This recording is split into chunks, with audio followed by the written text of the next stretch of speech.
Agar siz TDMda mana bu rukoyatkalar bilan mana bu dulodan foydalanayotgan bo'lsangiz, siz noto'g'ri o'ynayotgan bo'lasiz. Nimaligini men sizga hozir keltirib beraman. Sizlar esa undan oldin kanalga obuna bo'lishni unutmanglar, chunki tormentga ozgina qoldik.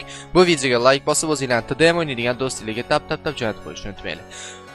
Bilsanglar agar ko'p TDMerlar yoki TDM o'ynab stream qiladiganlar rukoyatkalardan foydalanishmaydi. Ular asosan mufta bilan lazerkadan foydalanishadi. Chunki buni o'ziga yarasha afzalliklari bor. Lazerkada sizlar blижний boyda otishganingiz uchun headshot urishingiz oson bo'ladi.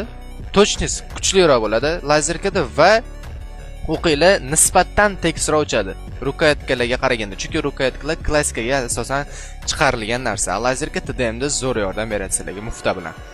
Agar bu video sizlarga foydali bo'lgan bo'lsa, like bosib, kommentariyada o'zingizlarning izohinglarni yozib ketishni unutmanglar va bu videoni o'sha aytganda TDM o'ynaydigan do'stlarga jo'natib kanalga obuna bo'lib qo'yinglar. Tormentga ozgina qoldi. Agar sizlarga arzon, ishonchli va sifatli UC kerak bo'lsa, men o'zimning UC servisimni sizlarga tavsiya qilaman. O'zbekistondagi eng arzon UC servis deb ishonch bilan ayta olaman. Agar ishonmasanglar, Instagram profilimdagi bioda Telegram kanalim silkasi bor. Kirib bemalol UC'lar narxi bilan tanishsanglar bo'ladi va agar o'zingizga yoqqan UC'ni xarid qilsanglar bo'ladi.